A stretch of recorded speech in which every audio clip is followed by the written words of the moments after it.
Hey guys, welcome back to the Comfort Zone Podcast. I'm Dalton. I'm Brandon. We've got Bailey Tenbrook-Gantt here. She is the owner of Knox and Nail Wholesale. This is your fourth year in business. We've got a lot of cool things we're going to talk about. I think a few of you that went to school with us or know us know that both of us are big talkers. So we'll see if we can get everything down to 1 hour pod. But and Brandon's no help either. He's fuel to the fire. But I think we can dive right in. I think one thing we talked about prior to getting on the pod was, we've touched on this in the past too, is that must be nice, right? I think that's a fun one because being self-employed, there's some freedoms that come with it, and everybody likes to say that must be nice, but they don't understand the work. So let's touch on that a little bit. Let us know kind of where you started, what kind of work went in to get to where you're at. Okay, so I guess whenever I originally started, because I am a wholesaler now, but I didn't originally start in the wholesale world. I started with the children's boutique that was all online. And I started sourcing things from overseas, negotiating prices and importing things, and then rebranding them with my logo and such. But when I started, Knox was about 6 or 7 months old. And at that time, I had just become a single mom, and things were getting weird with COVID. Like, things were everyone was like, what's happening? We don't know. It was probably 6 or 8 months right before the shutdown. Was COVID 2020?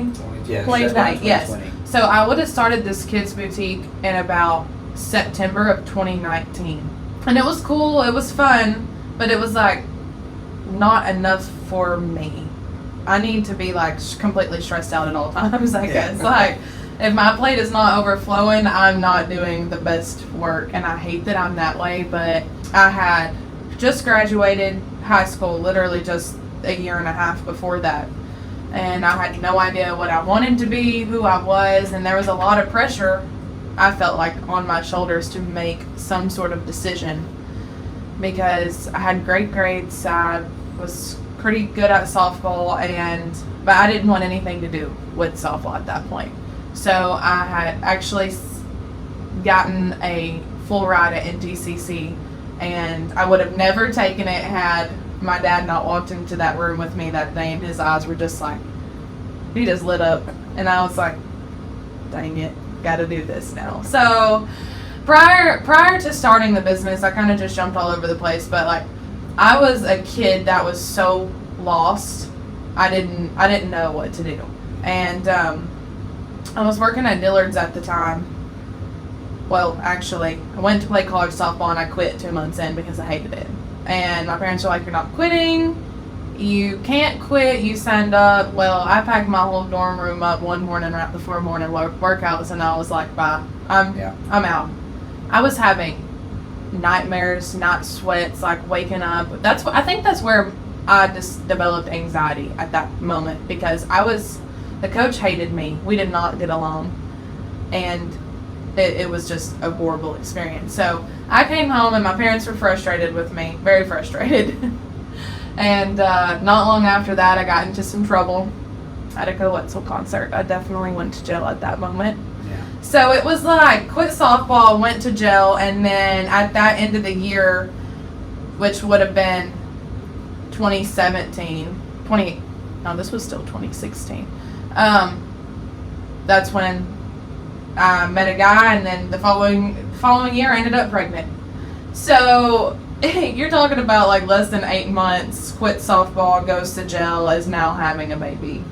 And everyone is looking at me like, what are you doing? Yeah. I don't know.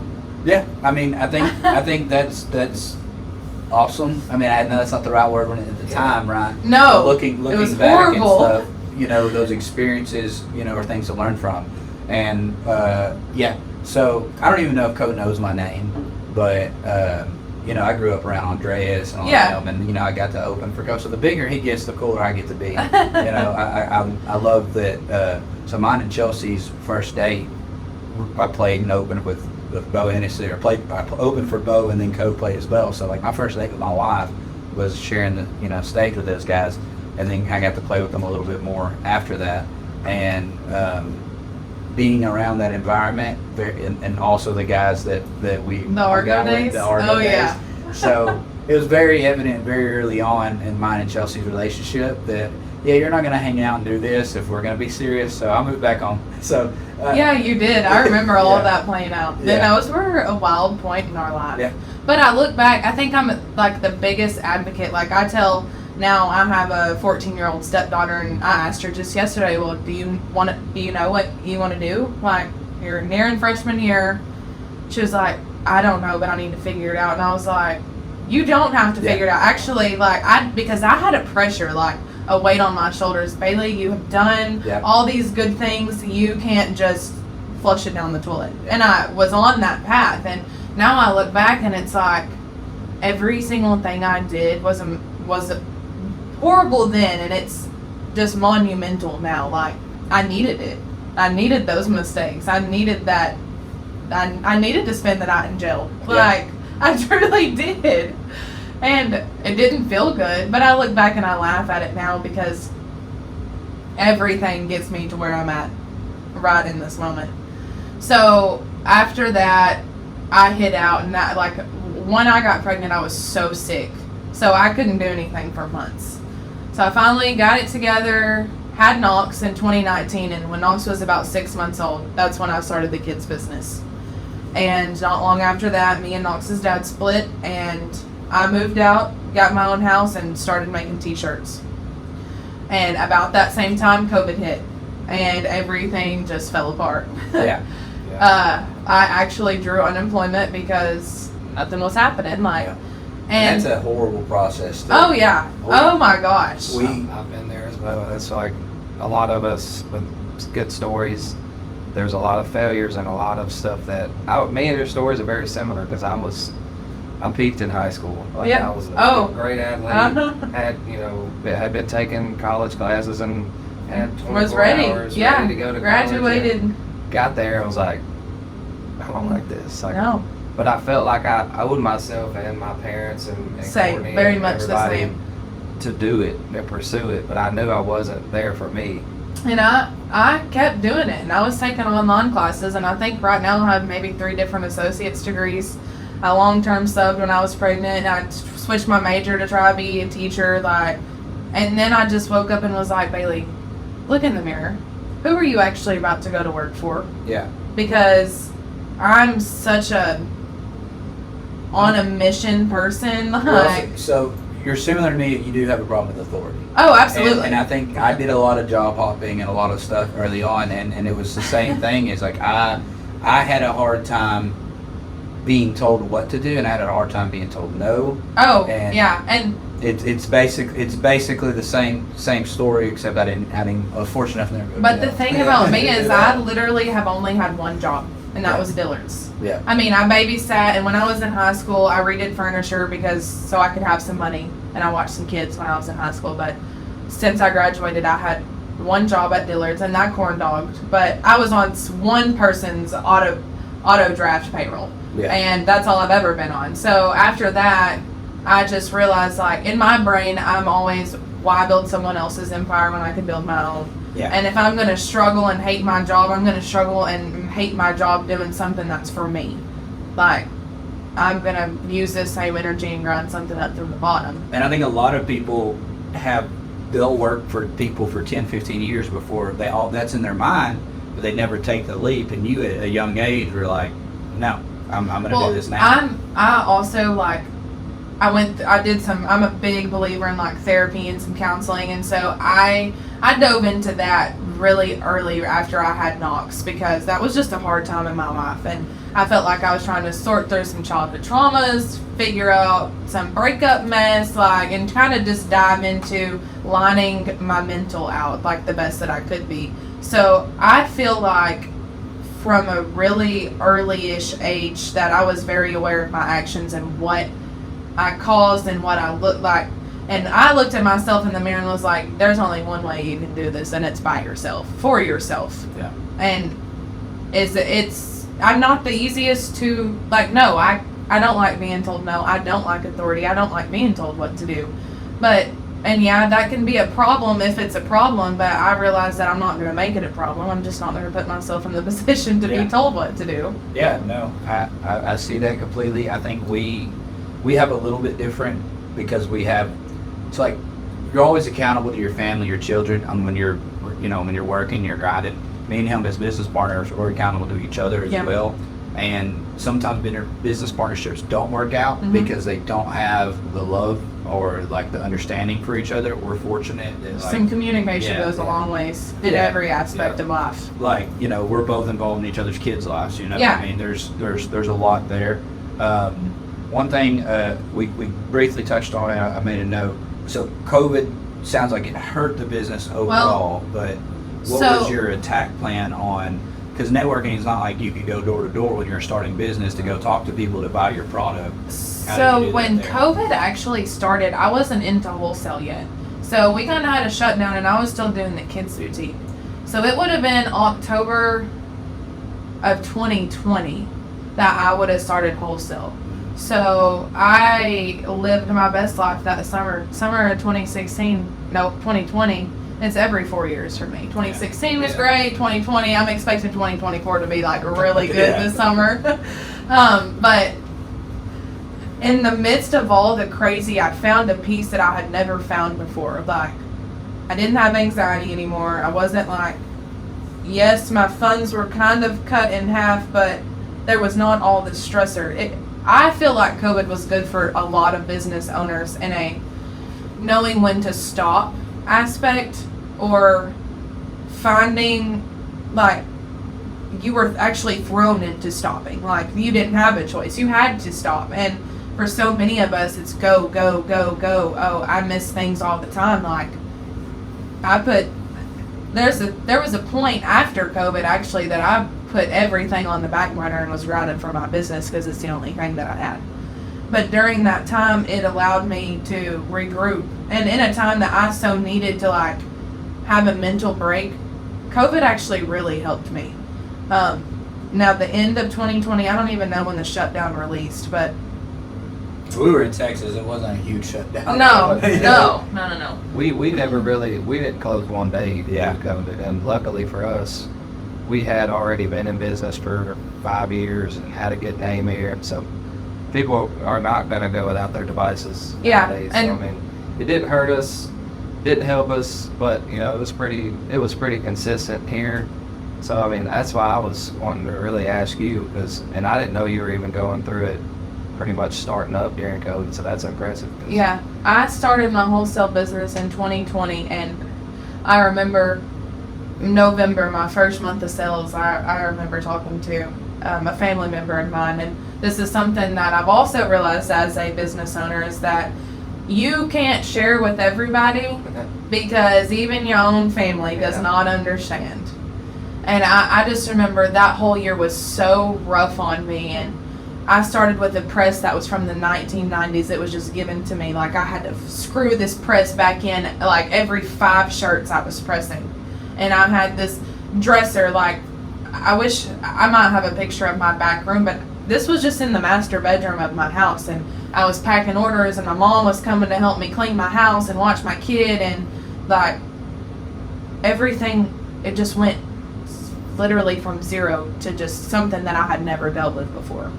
I remember my first month, November, I think I did like $3,400 in sales, and I went and I was talking to this family member, and I was like, oh my gosh, like, I'm really proud of myself. And they were like, yeah, but what's your gross? And I was like, in that moment right then, I was like, I just needed you to be like, yeah, I'm proud of you too, not kick me. But I felt like it was like a not really a slight, but like, I'll believe it when I see it. Like, that's actually really nothing. And sometimes it's that, and sometimes it's concern. Yeah. Depending on yeah, for sure. Because I think I would have taken this as concern with who it came from. Yeah, and that's a big thing too. Like, I have family too that is extremely supportive, but sometimes I feel like some of them don't know how to support me, like on the aspect of they might not get what I'm doing. Oh yeah. And they're just like, well, I hope this works for them. Yes. They're praying about it. Yes. They're hoping it works, but they might not see the picture that we're doing. And like with our commercial we did, like a lot of my family thought it was funny and dumb, but they're like, I don't get it. Like I don't get y'all. I don't know if you've seen it yet. It's No, I have not seen We'll it. show you afterwards. Okay. It's dumb, but like they're like I heard y'all talking about it on the last podcast, and Yeah. I was like, oh gosh. But they're not. They don't get it, right? Yeah. And I remember I told my granddad, I said, "You like it?" And I didn't even finish asking. He was like, "Nope." And I'm like, and I was just like, "Okay." It's like, but say you didn't know me, and you saw it in there, you might think it's dumb and think, "Look at those idiots." I was like, "But if your phone was broken, would you remember it?" He's like, "Yeah." Yeah, So I was like, That's where good we're at." marketing. Yeah. So like, and that was definitely something we had to get comfortable with because we didn't talk about it a lot on that. We'll dive into that for a few minutes real quick. Brandon on camera, and I'll show you outtakes later. Brandon on camera, normally, if you give him the opportunity to be funny, you're not getting You're gonna any act out. production. I cannot take a lot of things serious. Well, I mean, I saw you just testing the microphone Yeah. on this podcast. I'm a big kid, so I want to joke around and play around anytime I can, and it's just natural. Yeah, there's hours of outtakes of not Oh, I being can able to get through imagine. something because it's just It's so just bad. awkward though. And I will also say that I don't think I could sit here and do this like so freely, but I've been doing a lot more live selling with some of my customers lately and having to get in front of the camera with them, and most of the time I have to have a couple of drinks before because that's a whole nother beast in itself. Like if you mess up, there is no editing it out. Yeah. So I'm a lot more comfortable in front of the camera lately, but I'm not feeling it. I'm not feeling a commercial. Yeah. No, we're not taking it that far. It went a lot better than I thought it was going to. Well, what's crazy is a lot of the 30-second or 60-second like stuff that we've done in the past may take 3 hours worth of filming to get done, and that one was one that had a lot of. There was actually a script to it, and it had a lot of things to say in 30 seconds. Yeah. So I was expecting like, oh yeah, we waited until we had 2 employees, or Cole wasn't there. No, We were going to try to. We were like, well, we're filming it up front, so it needs to be. It was a rainy day. It was like it needs to be a slow day outside. And we need to get it in the morning. And it's like we gave ourselves 4 hours or whatever to get it done. And we went to like thrift shops and bought like. I gotta see this. I gotta see this. Yeah, right there. it has a long hair wig, a Patrick jersey, Oh my gosh. a dice shirt. So like the get up Hooligans. was kind of. I mean, just hooligans. And the way it came about was we knew we wanted to do it. We're like, hey, let's film it. We may just use it for marketing on socials. We may put it in the theaters, and maybe we'll see what we do. But let's go ahead and get it filmed. And I was like, you'll ad-lib some stuff. We'll just come up with a script. And like I walk outside like 2 seconds after that phone call, and the script comes out, and I send it to him, and he's like, that's it. Like minor tweaks, but like that was it. So really, all we had to do is decide who's saying what parts. Yeah. But we're like, hey, this is the script. We had that, but like, what's the characters? So we were like, the karate guy from Napoleon Dynamite. Yes. And who Ed Bassmaster is. No. Would you look at that? Would you look at that guy? Okay. So we're like, basically, if them two had a baby, that's the character with a little bit of Donald Trump. Okay, I can't wait It's to see huge. this. So like, that was the characters that we were going with. And then in editing afterwards, they lowered our voice. So like, it's funny, but. I know. I'm intrigued. Yeah, but we've had a lot of people because of that video, because other videos talk to us about doing something like this. Mm-hmm. So like with your live selling, two questions I have with that is one, have you had reach out from people just wanting more content from you because they're seeing, because that's a little personable. That's not a post. That is you being on I've there. actually had lately. So some of my right now, what's working for my retailers is live sales. If they are in a live selling game, their sales are trumping anybody's at brick and mortar, online. Like people want it. It went from Instagram to TikTok. We went from photos to videos. And if you're not producing video quality at this moment in a retail world, you're not going to be doing this well. So actually, I have had to shift my business too, because I'm just a flat lay photo on the floor, like nothing special. And now they're wanting fit videos. Like, okay, well, they want to see how this fits and what. So I've had to pivot my business too and do more as a wholesaler because people are uninterested in a photo. Yeah. And if all I'm offering a photo, because I have a lot that a lot of boutiques that are operating on like a pre-order basis. They'll say, hey, this is our deal of the day, order this t-shirt, they'll place their order with me, and then I produce it and ship it to them with a wait time. So they're trying to get as many sales on a pre-order as they possibly can. So we've actually shifted, and in we have our actual lineup ready for next week for the first time ever. In the past month, I've done a lot of tweaking to the calendar, like the timeline of the drops that I'm doing a week. So I have a very strategic setup now, and I'm trying to stay on a schedule so my retailers know, because y'all probably know fighting an algorithm itself is ridiculous of post reach. Yeah. So we're now shifting. So on Tuesdays, I'll drop a collection on Mondays, and Tuesdays we'll go live and show the collection on a video with a good background. They can clip the video, edit it, or whatever that looks like. And now I've had a couple of my big boutiques that are reaching out asking me if I'll do live takeovers, which is basically logging into their group and selling my product without them in the room. They're just going to watch a video. Like, I'm going to take over their boutique to sell from my warehouse. So in a time where things are going to be like, so would that work is normally is like you're doing the sales, but if they collect orders, it's almost like drop shipping for them. Yes, I drop ship to a lot of customers. Yeah. So what would happen is I'll get into their group with their customers, and I'm on the video explaining these things that they're ordering. Well, we turn around and send them an invoice at the end, and we'll produce the order, and we can either ship directly to their customer or ship it to them, and they'll disperse it to their customers. But live selling is a big deal right now, and I don't see it changing. Do you think there's avenues for other businesses outside of clothing or boutique or apparel to get into that style? Because I haven't seen that in I've seen a lot of live sales with boutiques and clothing, but I haven't seen it with other forms of merch or stuff. Yes, and I don't really know what that looks like. I just think you can be so much more personable on a video, especially. I have just a tactic that I think that if you can interact with somebody and build a relationship with them, it makes them want to come back. And it doesn't matter if you're selling a pen, they want to buy the pen because they want to buy from you. Like that personable relationship. I have girls that I can tell a really quick story. Like last week I posted an embroidery machine for sale on my wholesale group, and I was like, if somebody can get this sold for me, I'll give you $100. Yeah. And I had a girl from Amarillo go to town. She was like, I'm gonna make my $100. I'm gonna get this machine sold for you. And it was just wild because the buyer that she brought to me lived down Glass Club Lake in Omaha. So she was in Amarillo posting in all of these groups all over. And then the girl came from Omaha and bought it at the warehouse in Lone Star. Yeah. And the girl just really likes me, likes my business. We talk all the time.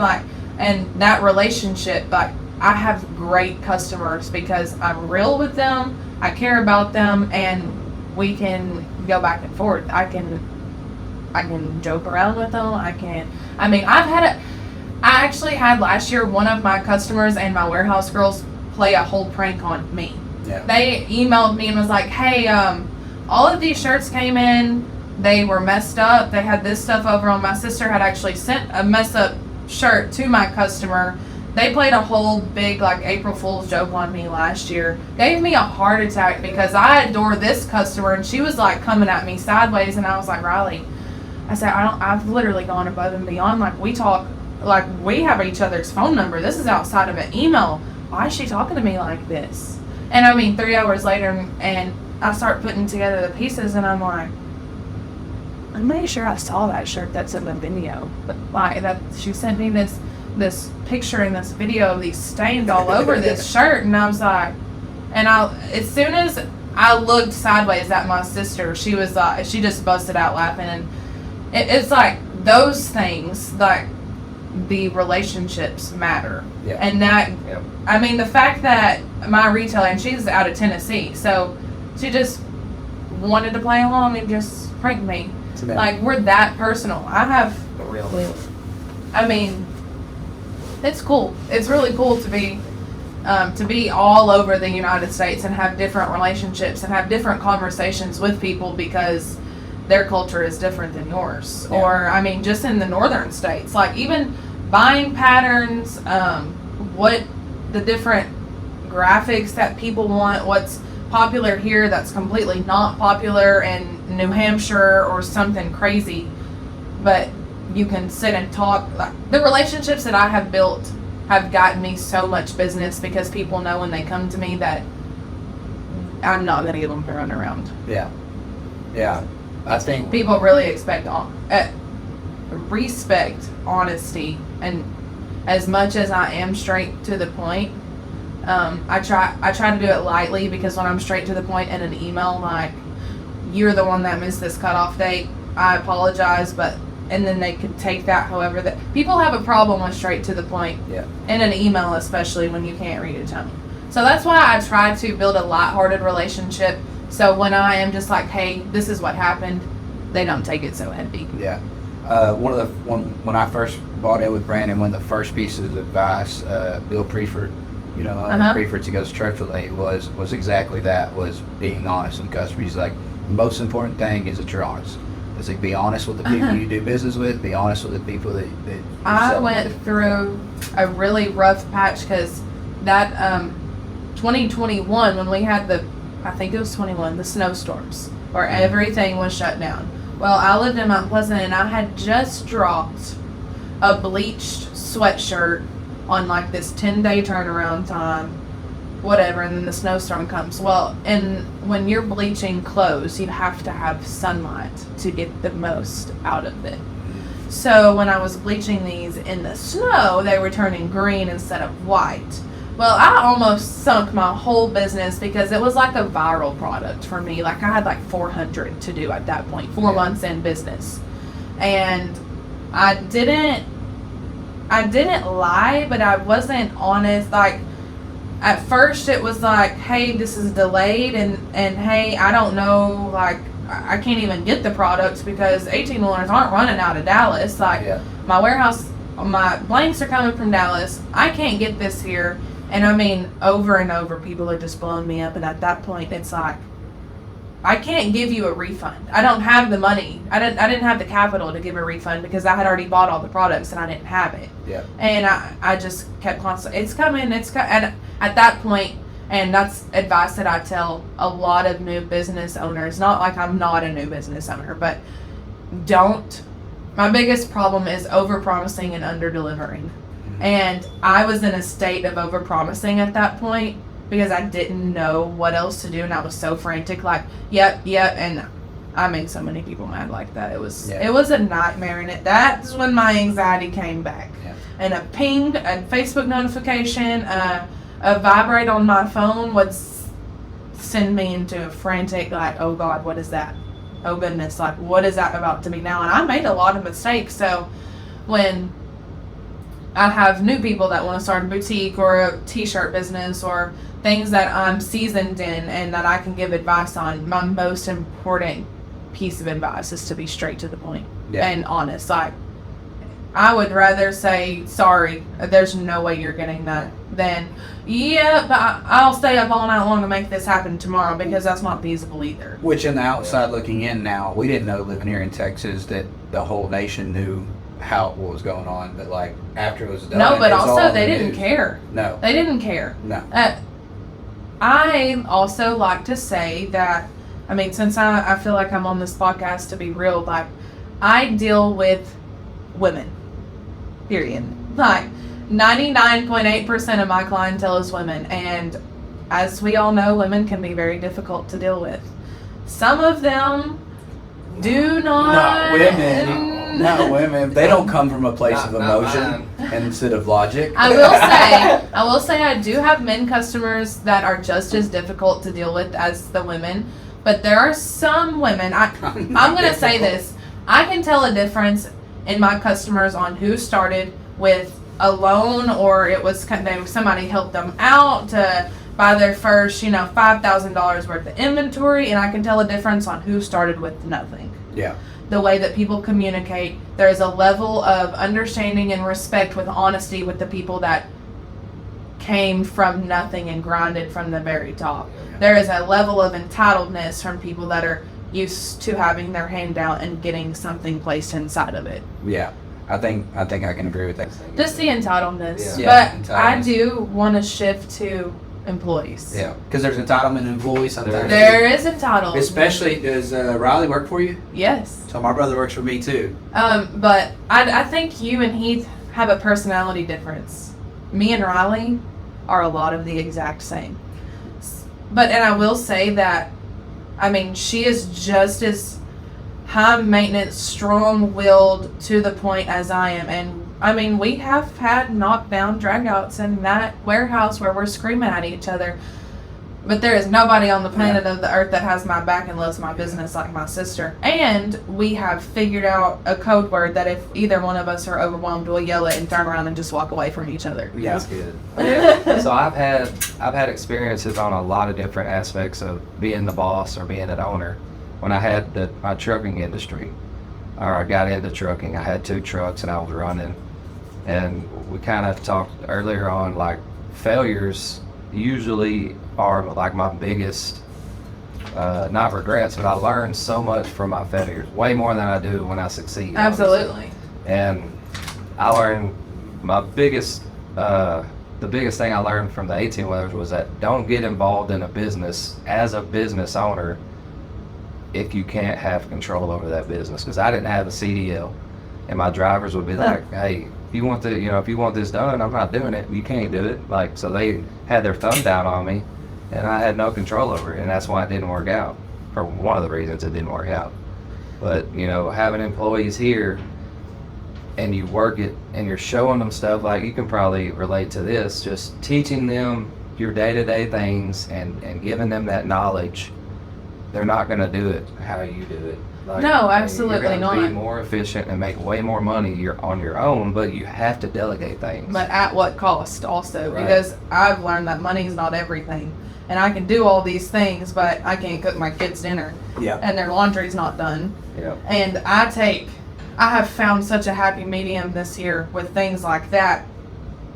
And somehow I really am obsessed with doing laundry and cooking dinner. Those things make me feel good. I like to cook I too, hate but it's laundry. mainly because I like to eat. So, how many employees do you currently have? So I have made a lot of cuts. We wrapped up the end of last year, I think, at 9 employees, but I had my best month ever in October. I mean, my busy season will start, like we started selling Christmas in July last year. Yeah. So I'm running from about August to mid-November where I'm like having to hire some seasonal help because we are cranking out the Christmas. And then about the end of November, December, which I give my girls 2 full weeks off at the end of December because there's no point. I'm a wholesaler. Nobody's buying. Yeah. Like, that's dead time. I'm not in retail sales. We're not making any money in December. So I send them home. Everybody needs a break because, I mean, I'm paying some of my girls 60 and 70 hours of overtime during those busy. I mean, we're staying there until 2 or 3 a.m. and getting up and splitting shifts the next day to try to get all this stuff done. Like, last year was insane. And to just be on a t-shirt operation level, touching 4,000 to 5,000 t-shirts a week was crazy. Yeah. And that was also something that I had never dealt with, but we managed it pretty well. But I hit a very, very bad mental space at the end of last year, in December.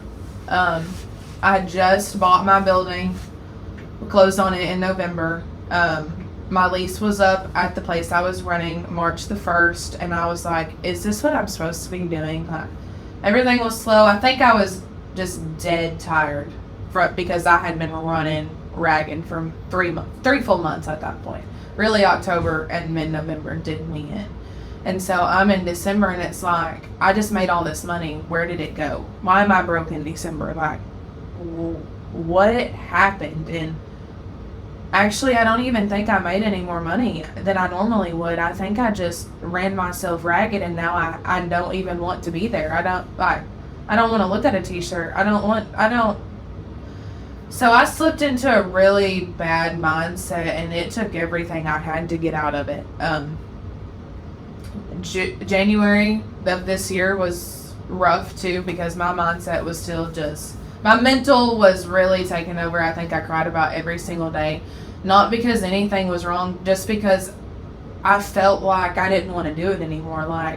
I have recognized that pattern within myself. It's about every 4 to 5 months where I'm just like, this is really kicking my tail right now. Yeah.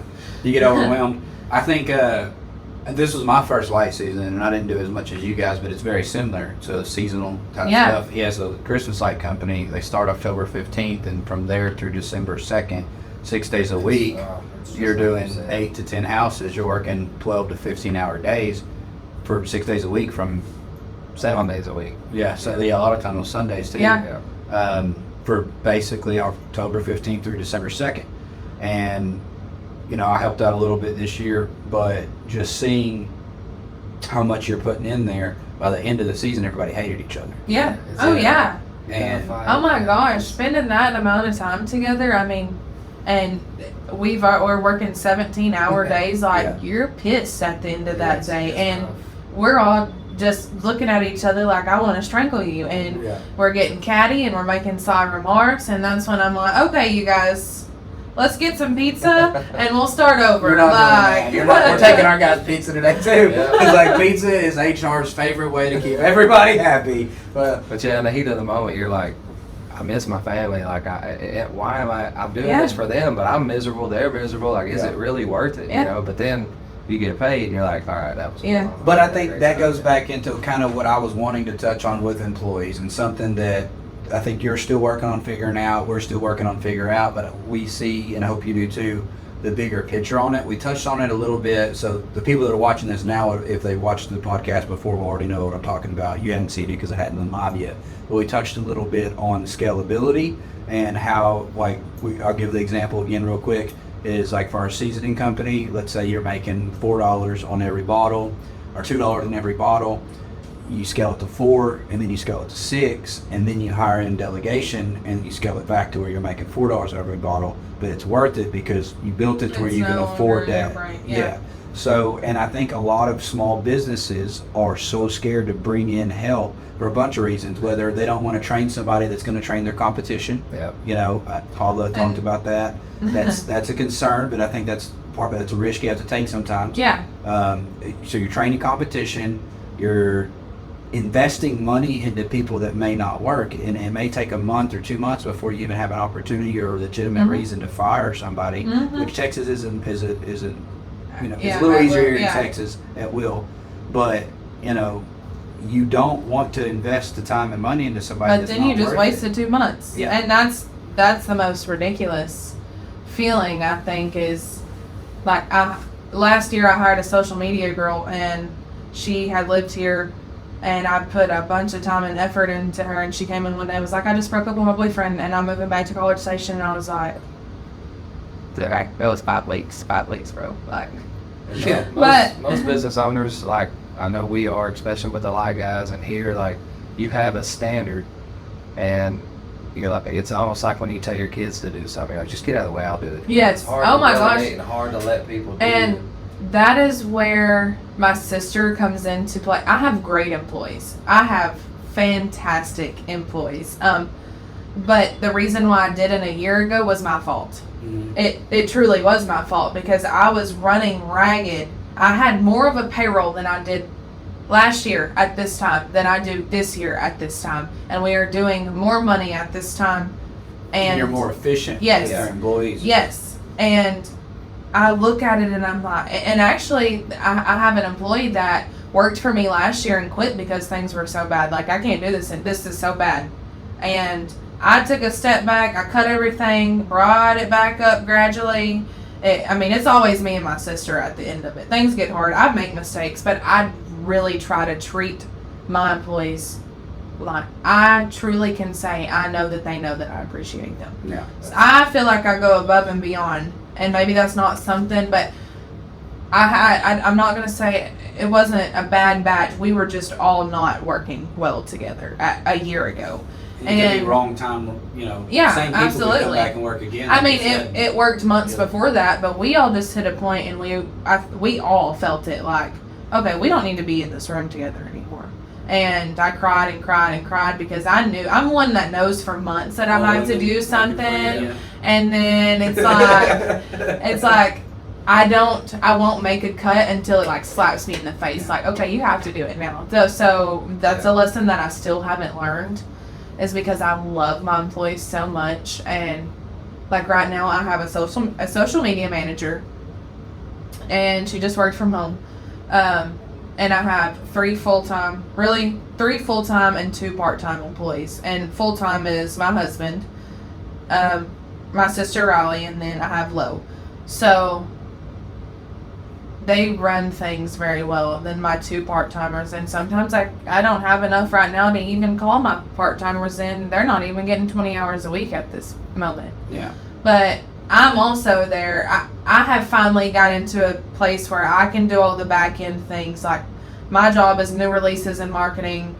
Sissy's job is invoicing and posting some of the deals and staying on top of tracking customer service, replacements. This arrived damaged. Oh, we got the wrong thing. I mean, we make mistakes, but we are in such a good flowing position now. Like, I'm not going to go to work at all today. Yeah. And that's kind of abnormal for me because I'm still kind of controlling, and I also don't want my girls to feel like they have to tackle all of this on their own. I very much like to be present in my business and know what's going on. And so if someone comments on Facebook and is like, do you know in this, and this, I'm not just oblivious to it. Like, no, I can give you an exact answer, because I think we can all pick up each other's slack, and that's why we're meshing so well right now. And I think that's a time, that's where you are with your business. Yes. Currently, I will give the advice, and take this as far as you can throw me, and I'm heavy, so it might not be very far.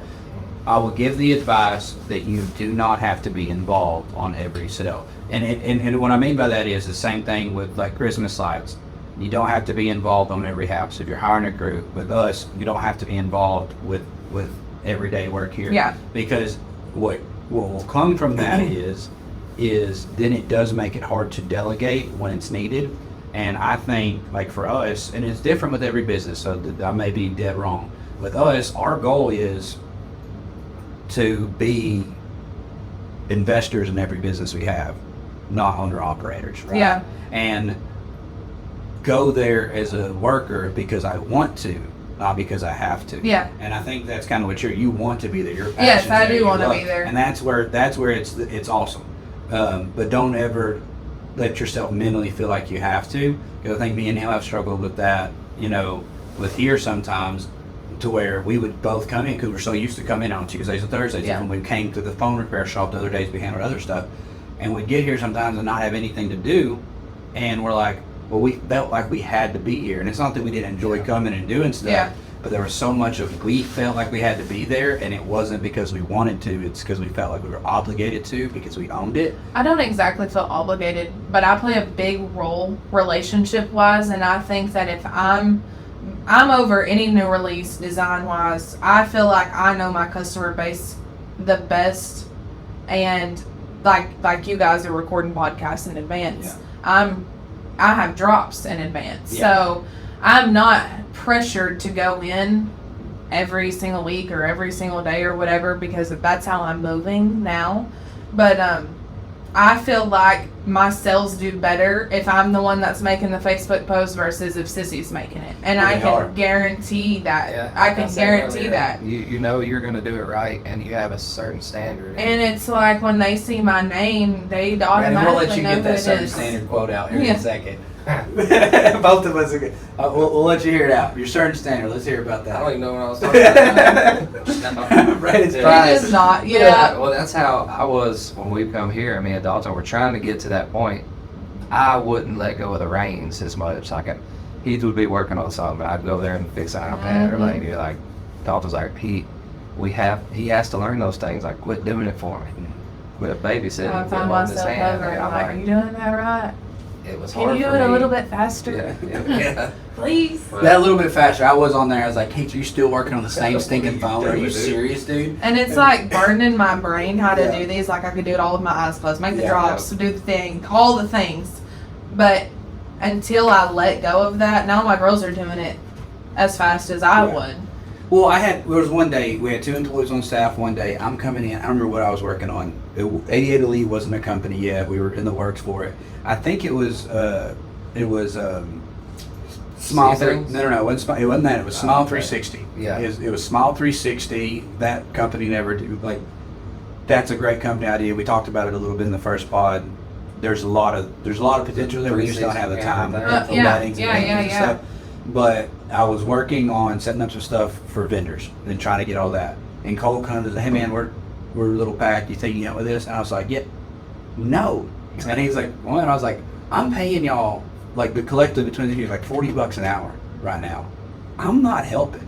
Like, you know what I mean? Like it wasn't like the thing was were they able to get it done and figure it out? Yeah, but like they're used to like, hey, well Brandon Dalton's here, they'll help so we can catch up. It's like, no, I don't have to. I literally yesterday, I still have a problem with like telling, like laying something down and be like, this is what you need to do. Like, you're doing that. Sorry. Like, not even sorry, but this is your task. Yesterday I laid a 22-page inventory down in front of my sister and I was like, we're going to work on this and, but I got to go do this first. She was like, you could have just said I was going to do it. Like, you could have just said, I need you to do this. And I was like, yeah, I'm sorry. I should have just said that. But, like, yeah, that's all you. I was just trying. I know that's a difficult task.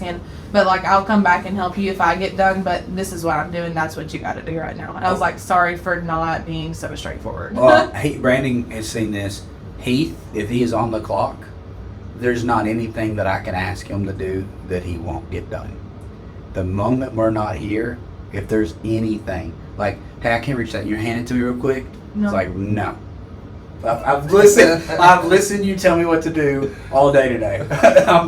You have ran out of your meter. Riley will just be like, all right. Yeah, but on the clock, like you said, that's my brother. He loves both me and Brandon. He does everything we're asked for. You know, like Jensen came in here. This room had toys all in it. Made a film. It's like, Jensen wouldn't clean it up. We need to leave or whatever. It's like, Heath will do it later. And he's just like, he came in the other day. I was like, hey, I need all that cleaned up real quick. And I don't have a problem telling them. I would absolutely have a problem with that. I have an issue sometimes. Like, Brandon's the guy that shows the appreciation. I have a problem doing it. And a big part of it was how, like, me and Heath Ray, sorry, Dad, if you hear this, like, we joke. He says this isn't true. But me and Heath have talked about it a lot of times, like, we didn't hear good job. You know, I'm probably 5 times maybe how many times Dad told me he's proud of me. And it wasn't that he didn't show love and stuff like that. But we talked about, like, I told Heath, I was like, hey, wait till that hug you get when you get married. And he's fixing to get married. I was like, wait till that hug Dad gives you. And he's like, because we like one arm hug by all the time. I was like, but I got like 3 hugs. And that comes from the way that he was raised also. Yeah. And I was like, I got 3 hugs from Dad that are all memorable. That's like, I know those hugs. And that's why we're wired the way that we are also. Because I come from a family, and I'm sure my parents don't feel this way, and maybe they won't see this, maybe they will, but we have talked about it. But I wasn't commended unless I was doing the absolute best. And I think that's where a lot of my struggles came from, because, like, oh yeah, Bailey, you're hitting home runs, your batting average is .577, you're an all-A student, you have 40 hours by the time you graduate, you're going to go play college ball. And it was all these things that my parents could talk about, and yes, you were, and then I flatlined, and they're like, oh no. They had nothing to say. And I think that's a struggle, and it's a pressure when you grow up like that. I have to succeed, have to. And that's why I'm such a big advocate. Like, any kid I talk to that's about to graduate that's like, I don't know, I'm like, then don't do anything. Yeah. Like, I told Catherine yesterday, I was like, maybe you should just get a food truck, and like for a year or 2, you can just travel. So we actually talked about in the last podcast is like from 18 to 21, if you know what you're going to do, that's fantastic. Yeah. That is awesome. You know you want to go be an eye doctor. But most people don't. One of our employees is going to be an eye surgeon. Right out of high I think school. It's the end of the world. Yes. I did. I did. I was like, I Because felt it's like I like- was doing everyone a disjustice by not having a path, not having a career. But there were comments made also like, you need to figure it out. What are you doing, You need Bailey? to have a job by now. And I think a Yeah. part of it becomes from, like you said, the generational shift. What has changed. And I really believe from 18 to 21, and maybe even 25, from 18 to 21 to 25, like if it's something like a food truck, I think sales. I think some form of sales. Go sell something. Build that knowledge of customer relations. Or a trade or yeah, something. If you want to try a few trades, go into the workforce. I will say, go make some money. Don't get into debt going to college not knowing what you want to do. Right. Yeah. Don't go get a degree that you're not going to use. Exactly. That's his point. I'm glad I didn't. My wife, she did, but she's a nurse practitioner, so she needed to. She knew exactly what she was wanting to do. And that was another thing, too, that I struggled with, because Courtney was going to be a nurse when she was 5 years old. Yeah. She always knew that. And, like, you could see it in her eyes that you knew she was going to do it. Mm-hmm. And I I kind of want a business. I don't know anything. I don't know what business. I always knew I wanted to. And those people that know who they are and what they want to be, they can't understand the way our brain works either. She can't wrap her. If she got into my head one day, she'd probably have a heart attack. Yeah. Well, how many people, like, you said this earlier in the pod. I don't remember if you said it before we started filming or now. But it's like you thrive with the stress. Yeah. Like you need to be busy. And me and Brandon were talking about the other day is like I feel like complacency comes when you're not grinding, like when you don't have things to do. And when you're busy and you're like, all right, I've got 2 podcasts to film. I've got to go buy furniture for this. I've got to get the drywall checked. You have a plan. Yeah. Oh, hey, we're going to look at this trailer park or RV park. Like, when you have things to do throughout the day, then you find like, oh, I haven't done this. I have to do this, and you're doing it. But if you're not, and you're like, hey, I'm going to play golf today, a lot of things fall through the cracks, and then the next day goes by, and we're like, hey, I was supposed to call this person, and I completely forgot because we were doing nothing. But if we were doing something, I would have remembered. It would have got my brain working. And see, I'm in a place where doing nothing feels detrimental to me. Mm-hmm. Like, sitting on the couch does not feel good. Yeah. We did a lot of it. And I remember by the end of the day, like when it's time to get Genso over, I'm exhausted from doing nothing. Oh, yeah. And like, it's just like not going to the gym. So we're back at it. I don't know how to start it again after that. But we had a moment of something, whatever it was. So I think, so we've kind of gone into like employees and siblings work. I mean, while we were off camera, he's yelling, what? Getting mad at us. So the one thing I would say, and it's kind of leap to like when you knew you needed to scale your business to the point where like, hey, I'm out of space, my lease is coming up here. You kind of touched on that. I want to bring that into like, what was it like looking for the warehouse and like knowing hey, this is what I think I can afford to expand my, the money I can spend to expand the business. Because I think that's a lot of times with people that have already started the business and they feel like, hey, it's growing. I've outgrown the space I'm in now, but like, how comfortable am I spending more? Yeah. Well, I have literally, so I started in my back bedroom and then I rented a 1,200 square foot warehouse, just my aunt and uncle's shop that had nothing in it. I rented it. And then I moved to Hugh Springs and I was in like 2,800 square foot.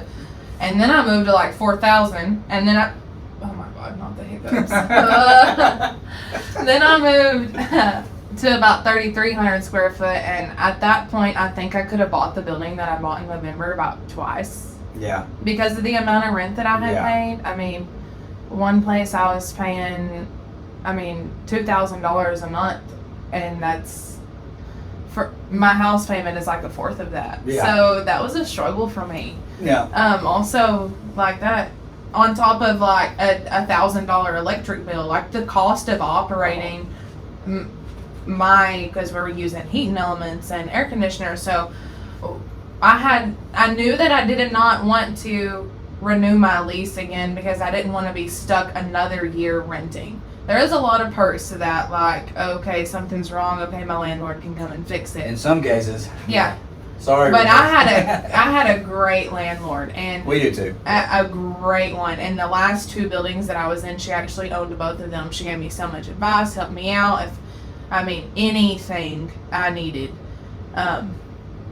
And she was sad to see me go, and I'm sad but we talked yesterday and today, but I knew that I did not want to renew a lease anymore. Yeah. It was time for me to buy my own thing so that I could expand and do exactly how I wanted to. Now it's about broke me by doing that, because I'm also one, I don't like to use banks. Yeah. It's so difficult, self-employed with just a little bit of history, to use a bank, and they want to know every single thing about you and about your business and where your money goes and what you're doing with it and all of these things, and I don't, quite frankly, like sharing all of it. Especially in a small town, I feel like I don't business bank locally because everybody knows me, and I don't need them to see if I have $4 or if I have $40,000. Yeah, it's crazy to me how, like you talked about, they'll give you $150,000 in student loans, Oh, but go ask for $20,000 to start your own business. It's I like mean, pulling teeth. We do have a bank we'll recommend to you off camera.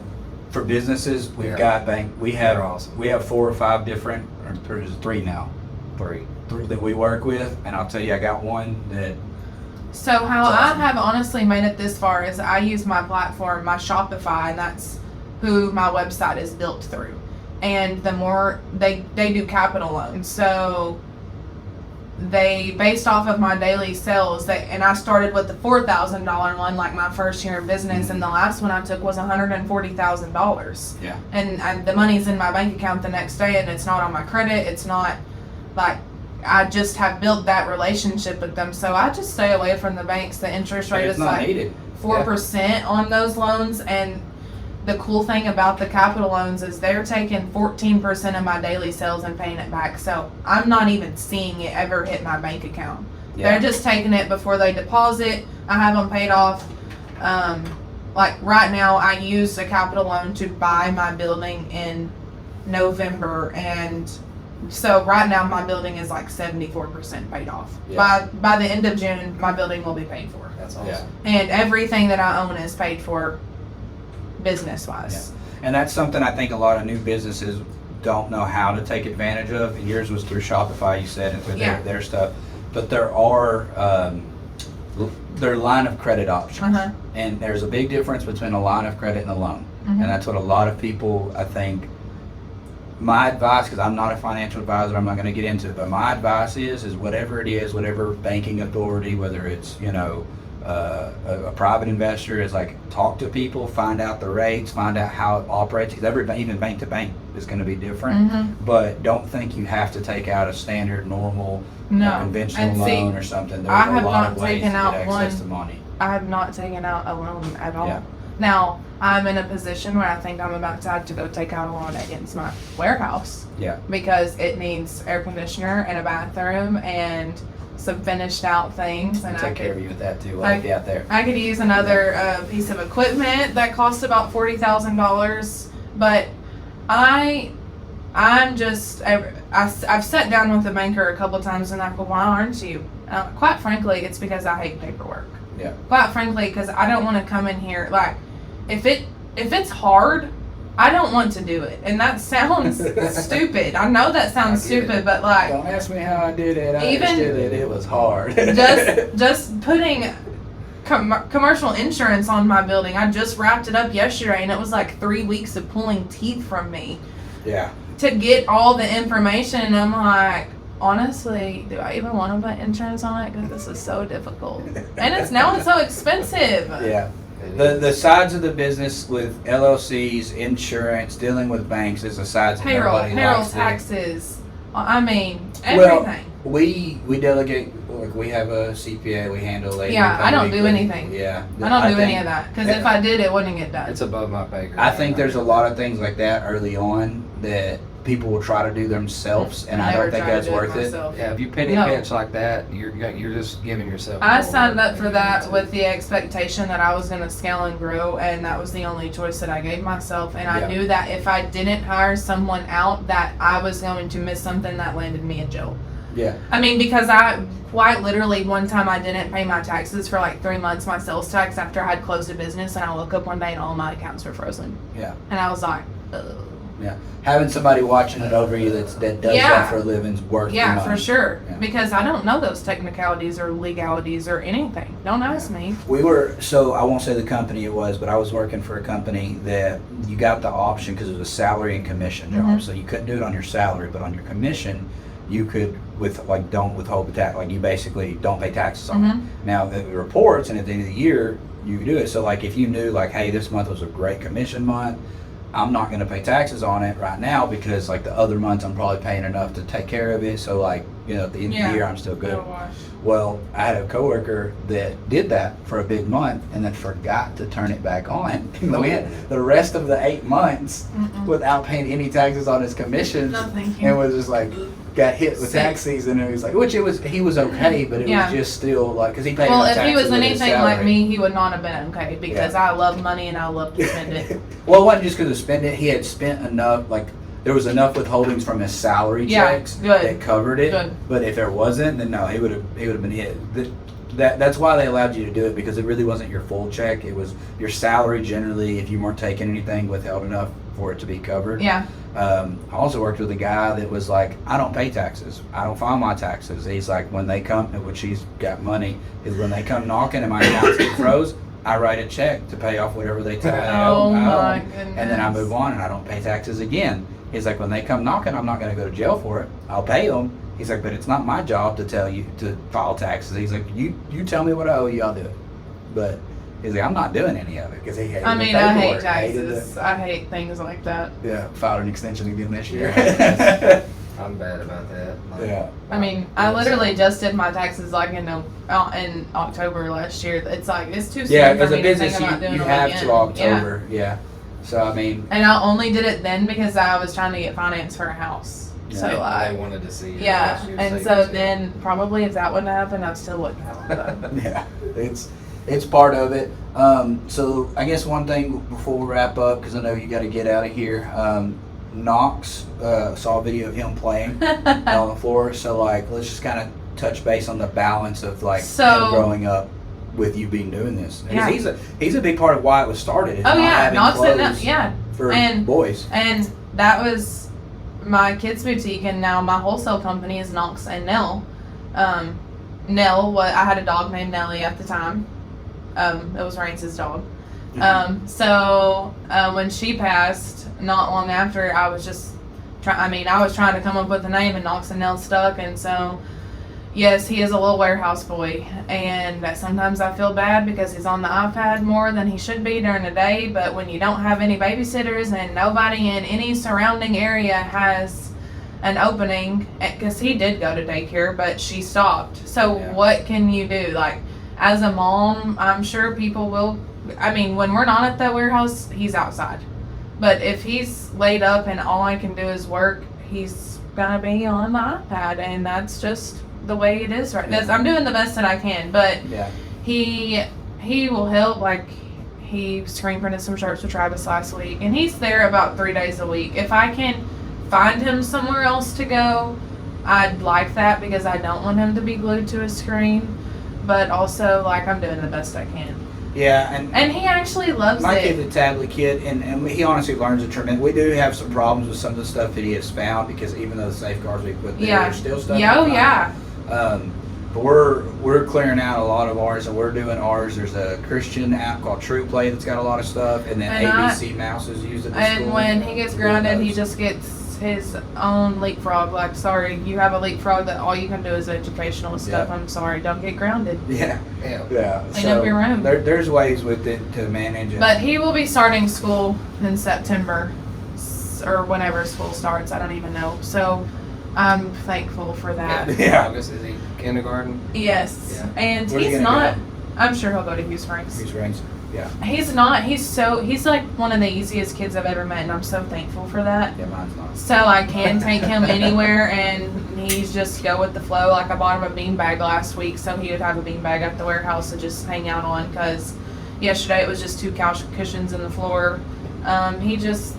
Yesterday, like, I posted a picture of him on my Snapchat because we had made pastor and chicken from the market on Sunday, so we took leftovers yesterday, and he literally had the whole leftover container of pastor.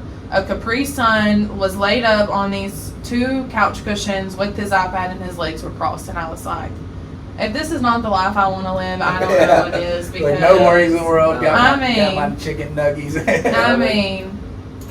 So yeah, it's fun, and it is very family oriented, and I'm glad that my family unit relies on this so much, and to be able for me and my husband to wake up each day together, go to work together, work all day, come home, cook dinner, deal with the kids, we do it. I'm very, very proud. I don't think most married couples could work the way that we do.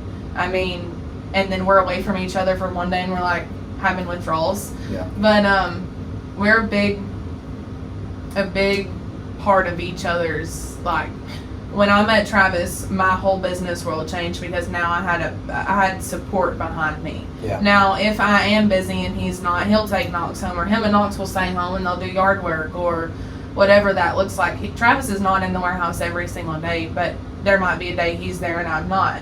And we flip-flop, and we have really, since I have let him have more in the past year, it's gotten way easier. This year has been monumental for me. And I think for so long I've just been work mom, like grinding all the time that I have put other things on the back burner. So right now I'm in like my Betty Crocker era, and I'm cooking all this crazy stuff like 3 or 4 nights a week. Yeah, and homestead life stuff starting to trend again. I'm addicted to doing laundry. I love to clean the bathroom. Like those things, it's like I missed out on them for so long because I had a housekeeper. I had someone, my grandma was making all my meals for me. Like my mom was coming over because I literally did not have time to do it. When I took a major step back this year, I found a happy medium, and my finances haven't changed that much. So being a mom and a wife, from going to being just like in fight or flight survival mode, just me and Knox by ourselves, being able to have that support and move around, it's been really game changing for my mental. And it's very nice to have that level of support from a spouse. Yeah, I think that's awesome. I think it's funny. One thing you touched on, and this is the last thing I'll say, I'll let you guys see if y'all got anything to close up on. But you earlier were talking about, like, you can tell the people that where they came from and all that stuff. And you said something the other day. I'm gonna call Courtney out a little bit and see if she watches this. She'll get mad at me if she does, and she doesn't. Who cares? So you said, I don't know if it was before or right at when she was an RN. She was like, "Hey, you pay me that much money, I'll do it every day. I'm not gonna be mad." And then I get a phone call the other day, and she's like, "These stupid people, if once I'm a nurse practitioner, I don't care, I'll make that good money out there." So I think that's funny as an employee side, but even as a business owner is the same thing. It's like we say that, well, when I get here, everything's gonna be good, but then you get there, and not that it's not good, but there's a part of you that's still hungry. It's like, okay, what's next? What else? I made a Facebook post about 8 months ago, and it was like, today I woke up and I'm sitting here looking at my schedule of everything I want to do, and it's kind of weird for me because I don't have an ultimate goal. Like, I don't want a big house on a hill. Like, I don't want 900 acres. I don't want materialistic things. I don't know what I want. I want to be content with swiping my card when I want to swipe it, and I want to travel. I want to pay my house off, and I want to have some chickens. Like, I don't want a lot of things, and at the rate I'm going, I could have a lot of things. Yeah. But that's not the life that I want to live. So finding that, like, I made a Facebook status, and it was like 6 months ago, I wanted to be where I'm at today, and today somehow it wasn't good enough, and it would have been great enough for myself 6 months ago. Yeah, it's like when you make minimum wage. More, $12 an hour, then you do. And then you're like, if I can just make this, if I can just get over this hump, and when you're growing, like, you have a circle of business, and then, okay, you get over the hump, and then maybe you're doing a third more in sales, but your circle's just getting bigger. Are you actually reaping from a third more of sales, or like? That's why I always say at what cost. Like, my sales are up $20,000 this month, but what did I miss out on? What did I lose on? Yeah. I think that's important for even the listeners or anybody that wants to learn something that, well, like we talked about when you're in your 20s or 18, 19, it's okay to not know what you're going to do. And as a business owner, it's okay to not sometimes be content. Yeah. But, you have to have a goal, but you don't always have to reach it, and you don't always have to be happy. Because it's not. Well, we said this earlier, is how many times that we start a business and we had a game plan and we had a goal, and then month one end, we learned so many different things that our goals and our plans changed. And it wasn't that it was bad. It's just, hey, this is different now. Our seasoning company, we haven't given it the time it deserves, and now it's selling out at Mason's. And the guy we gave it to, JT, he pushed it at a meat market, and they got 2 locations. They want it there. And without even trying. And see, also, that's my forte. Like, I'm into pushing into some stores, so we might can talk about that. Yeah, well, I don't have any made right now. I'll get you some free samples. Check it out and try it.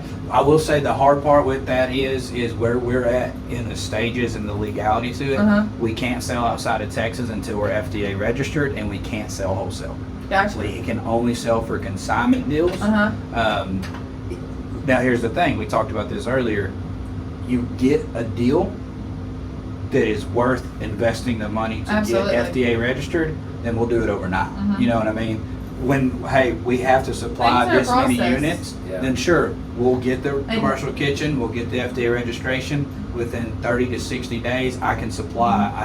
I have the knowledge to supply large scale. And with an entrepreneur's brain, you're always thinking about more ways to scale something to make money. Oh, this is a great idea. Oh, I mean, I could make money just coming up with business ideas and telling people what else to do. We've talked about that. You know just well enough as I do is when you have your, like, my wholesale is my money maker. That is my bill payment. What I can't take my eyes off of it, and I have not figured out a happy medium yet to be able to step away and really give something else my all, because when I look away from it, it will start declining, and I have to keep my bread and butter in. And that's kind of what the phone repair shop has been for us. It pays the bills, and it's given us the opportunity to try these other things.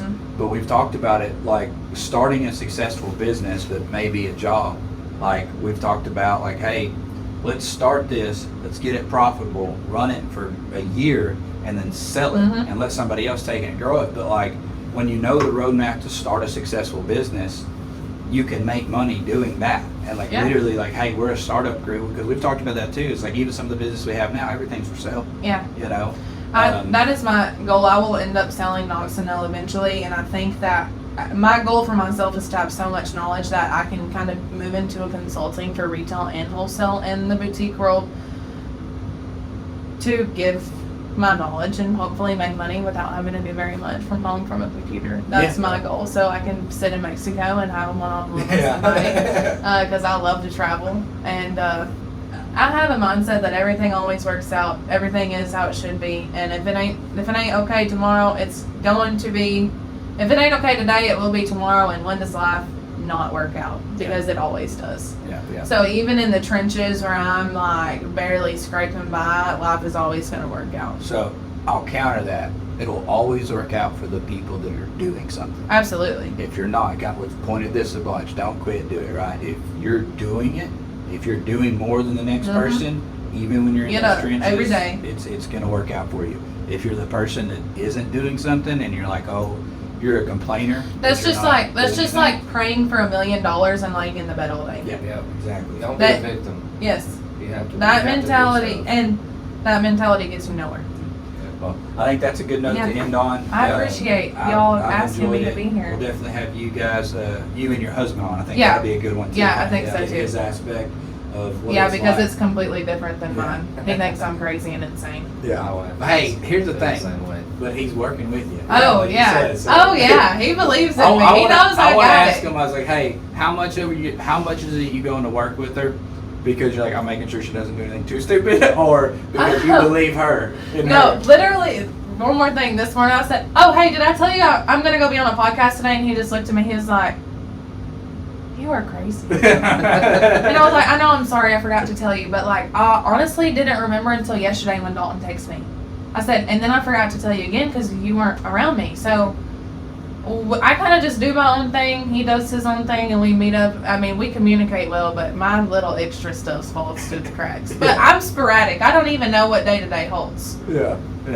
That's always a fun But thing. I'm very glad to be here. Thank you for coming And I'm on. going to be back. We'll see you soon, Y'all want to close this out? Y'all, appreciate y'all for tuning in to the Comfort Zone Podcast. I'm Brandon. I'm Dalton. We'll see you.